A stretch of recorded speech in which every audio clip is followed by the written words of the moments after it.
Polusi udara telah menjadi bayangan kelam yang menyelimuti kehidupan kita sehari-hari. Pada tahun 2024, emisi karbon dioksida global dari pembakaran bahan bakar fosil mencapai rekor tertinggi, yaitu 37,4 miliar ton. Hanya 7 negara yang telah memenuhi standar kualitas udara yang ditetapkan oleh Organisasi Kesehatan Dunia atau WHO pada tahun tersebut. Indonesia, sebagai salah satu kontributor terbesar polusi udara global, menghadapi tantangan yang serius. Polusi udara di negeri ini mampu memangkas rata-rata 1,4 tahun dari harapan hidup penduduknya. Jakarta, ibu kota Indonesia, menempati peringkat ke-10 sebagai ibu kota paling berpolusi di dunia. Dengan rata-rata konsentrasi partikulat matter 2,5 mencapai 41,7 mikrogram per meter kubik sepanjang tahun 2024. Namun, polusi udara tidak hanya menjadi masalah di kota-kota besar. Di sudut kecil Jawa Timur, Desa Tropodo menyimpan ironi kehidupan. Udara yang seharusnya menjadi sumber kehidupan, kini berubah menjadi ancaman. Tropodo, sebuah desa penghasil tahu, telah lama dikenal sebagai sentra industri rumahan yang menghidupi ribuan orang. Namun, di balik roda ekonomi yang terus berputar, ada bahaya yang mengendap dalam setiap tarikan nafas. Di balik aroma kedelai yang mendidih, ada ancaman yang tidak terlihat, menggerogoti kesehatan masyarakat sedikit demi sedikit. Setiap hari, ribuan kilogram plastik dibakar di tungku-tungku pabrik. Asap pekat membumbung, membawa partikel beracun yang menyelimuti langit desa. Udara yang seharusnya menjadi sumber kehidupan, kini berubah menjadi racun yang mengendap di paru-paru warganya. Tak ada pilihan lain bagi pemilik pabrik tahu. Sampah plastik murah dan mudah didapat menjadikannya solusi efisien dalam produksi tahu. Namun, harga yang harus dibayar begitu mahal, bukan dalam bentuk uang, melainkan kesehatan dan masa depan generasi mendatang.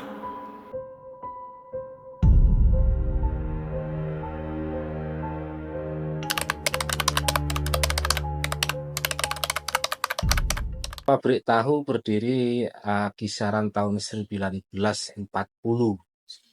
Jadi sudah lama, hampir 50 tahun lebih. Dulu tidak seperti ini, dulu hanya memang benar-benar basisnya basis rumahan. Seiring dengan waktu akhirnya berkembang seperti sampai hari ini. Kalau dulu hanya pakai, ya mungkin produksi hanya 5 kilo, 10 kilo per orang, dengan memakai manual, dengan alat-alat sederhana. Ya, tapi berubah seiring dengan perkembangan zaman, akhirnya ya berubah. Pakai mesin, pakai bahan bakar yang seperti sekarang ini. Pengusaha atau usaha untuk tahu yang ada di Tropodo itu sudah turun-temurun. Kalau kita lihat sejarahnya itu ya mulai tahun 40-an itu. Yang saya dapatkan informasi itu dari lapangan gitu ya. Dan ini memang turun-temurun sampai yang ada hari ini, data terakhir kami itu kan ada sekitar 60-an ya, sekitar ada angka 67 data dari pengusaha atau masyarakat yang usaha untuk bikin tahu sekaligus dan penggorengannya. Terus ini juga sudah cukup lama jadi isu-isu yang terkait dengan pencemaran udara yang dikarenakan tidak lain karena cara dia berproduksi yang membutuhkan itu adalah pemanasan atau pembakaran. Itu bahan bakarnya yang tidak memenuhi syarat sebagai bahan bakar untuk usaha mereka.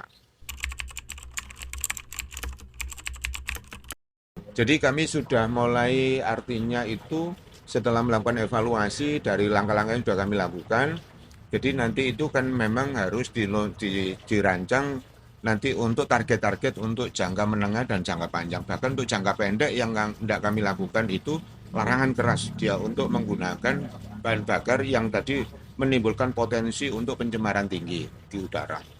Terus nanti jangka menengahnya itu adalah kita mengupayakan ya bagi mereka yang standarisasi yang masih tidak tercapai dalam kaitannya itu misalnya tungku pembakaran atau barter yang dia gunakan, itu bagaimana nanti itu bisa diupayakan mereka mempunyai standar sistem pembakaran atau peralatan atau mesin pembakarannya itu yang lebih ramah lingkungan.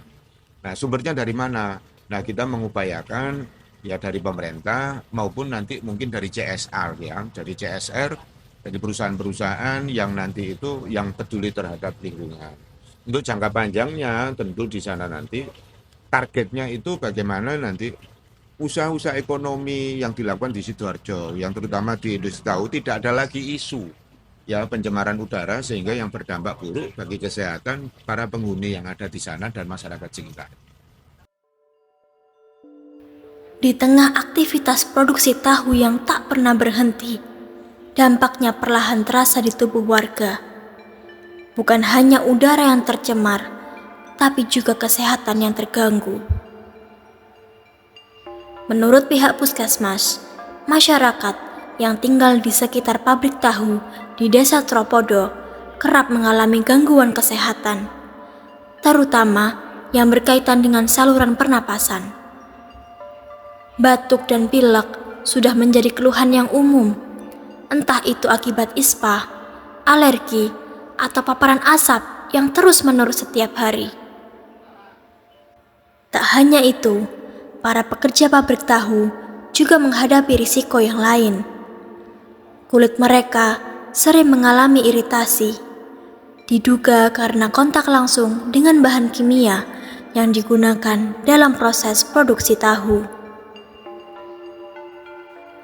Di balik kepulan asap dan keluhan kesehatan yang terus menghantui, kehidupan tetap berjalan di Desa Tropodo. Bagi sebagian warga, pabrik tahu bukan hanya sebagai tempat bekerja, tetapi juga sumber penghidupan yang utama. Meskipun harus menghadapi risiko setiap hari, mereka tetap bertahan demi satu tujuan: mencukupi kebutuhan keluarga, terutama untuk pendidikan anak-anak mereka. Alhamdulillah di SDN Tropodo meskipun wali murid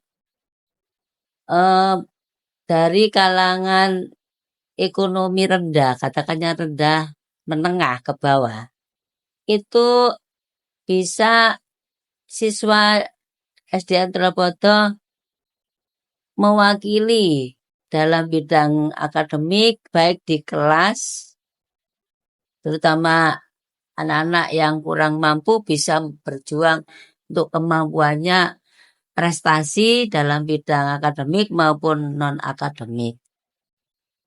Ya. Meskipun dari keluarga yang kurang mampu, namun semua didukung dengan kemampuan orang tua, kemampuan siswa untuk belajar sungguh-sungguh dalam meraih prestasinya. Pesan dan kesan saya, ya belajar itu tidak harus disuruh. Kan?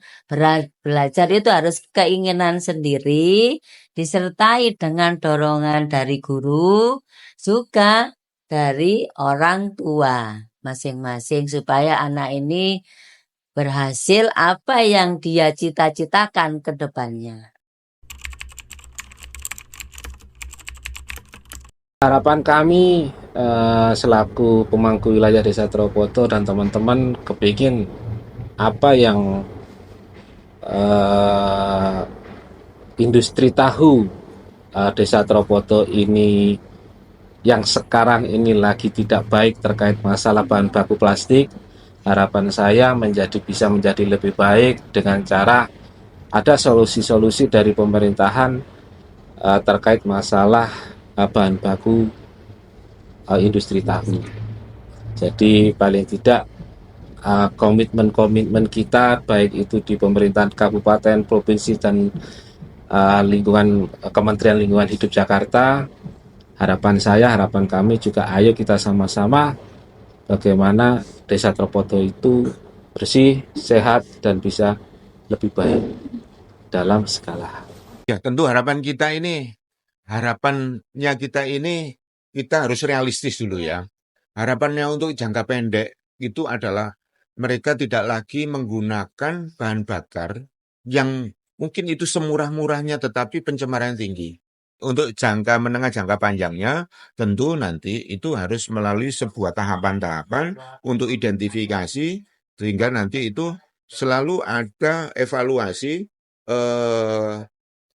kualitas udara yang ada di sana itu secara simultan. Sehingga itu nanti akan bisa kita lihat progresnya itu dari mulai tidak lagi menggunakan bahan-bahan yang itu menimbulkan polusi tinggi untuk pencemaran udara, ya. Terus kemudian kita lihat nanti seberapa ini nanti efeknya, penurunannya yang tadi pencemaran itu. Dan terus harapan besar lainnya itu bahwa problem lingkungan ini adalah ini hajat publik semuanya. Jadi saatnya lah kita ini sudah menyampaikan bahwa ini kita harus melakukan yang namanya tobat ekologi. Ya, tobat ekologi itu bukan hanya sekedar pencemaran itu kaitannya sampah yang bentuknya solid atau yang di air, tapi juga yang ada di udara. Karena satu kesatuan kita bicara indeks kualitas lingkungan hidup itu bicara kualitas air dan tanah ya, vegetasi tanah dan air, tanah dan udara. Ya, ini kalau ininya semua itu ada di dalam baku mutu yang disyaratkan itu, nah ini pasti penghuninya nanti juga akan sehat. Bukan hanya manusia, tapi makhluk hidup lainnya. Di tengah sesaknya udara Tropodo, muncul pertanyaan besar. Sampai kapan desa ini akan terus hidup dalam bayang-bayang polusi? Akankah ada solusi yang dapat menyelamatkan mereka tanpa mengorbankan kehidupan ekonomi? Atau akankah Tropodo terus menjadi desa yang bernapas dalam racun? Udara adalah hak semua makhluk hidup. Namun, di Tropodo, udara yang dihirup setiap hari adalah ancaman yang tak terlihat. Akankah kita hanya diam dan membiarkan ini terus terjadi? Atau sudah saatnya kita bertindak sebelum nafas Tropodo benar-benar terhenti?